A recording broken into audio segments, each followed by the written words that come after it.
I yield now to the very distinguished gentleman from Ohio, the ranking member of our committee, Mr. Jordan. Thank you, Mr. Chairman. I, too, want to thank our witnesses for making the trek here and being willing to share their story. I was hoping today, though, we could have a discussion about real solutions that will make the lives of everyday Americans better, talk about the cost of health care, access to health care, coverage, pre-existing conditions. There's no one on this committee who would support denying coverage to Americans with pre-existing conditions. I was hoping we could focus on those issues, but unfortunately, like so many other hearings in this committee, we're not. Rather than working towards bipartisan solutions, this committee is once again looking to score political points by attacking anything the Trump administration does to improve the health care for American people.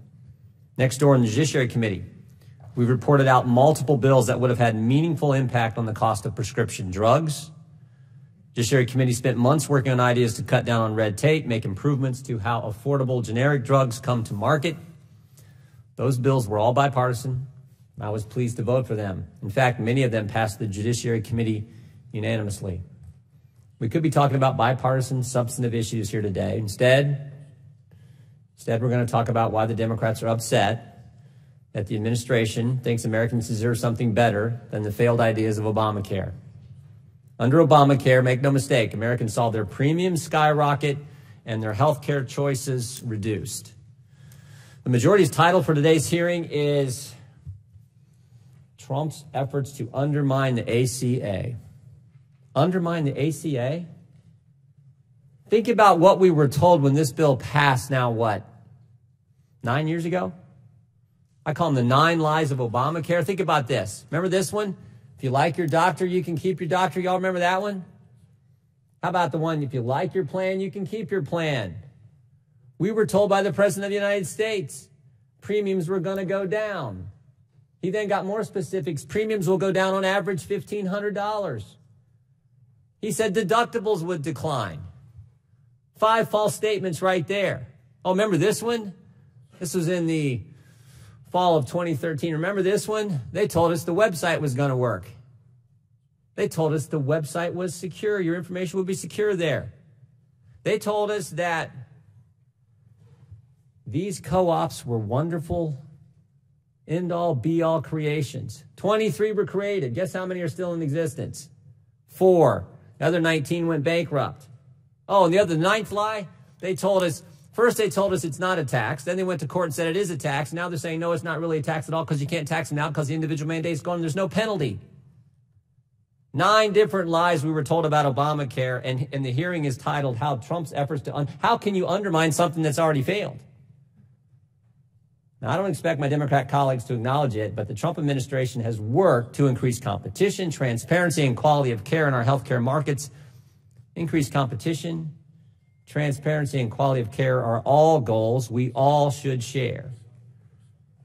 I don't know if there's anything the Trump administration could do, though, that would satisfy my colleagues on the other side of the aisle. The timing of this hearing is also particularly troubling. Just yesterday, the Fifth Circuit began oral arguments in a case that could invalidate Obamacare due to recent changes to the law. The administration chose not to defend Obamacare in this appeal. That decision is entirely consistent with similar actions taken by other administrations in the past for other laws. But here we are. Democrats sought to have the director of OMB here this morning to testify about how the Trump administration made this decision. Could have had a witness from HHS, could have had a witness from DOJ, but nope, they wanted someone from OMB. Make no mistake, this isn't about serious congressional oversight. This hearing is about trying to manufacture a controversy based on anonymous sources and news reports. This hearing is just another attack on President Trump, and it's disappointing. We could have had a productive discussion today about real health care policy. Hopefully we can still do some of that. I hope we can. I know that's what our side's going to try to do. We could have had a real discussion about how to make healthcare more competitive, more transparent, more cost-effective, and with better quality of care. And I hope at some point this committee will stop its relentless political attacks on the administration and actually focus on something that makes a real difference in the lives of our constituents. Again, I want to thank our witnesses. Come in here and tell your story. But I think the country deserves something better than the lies we were told. Anyone remember the name Jonathan Gruber? Remember that name?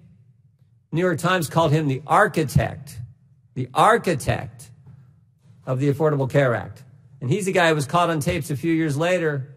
Remember calling us all stupid, calling Americans stupid for buying the lies that the Obama administration told us when they passed this thing?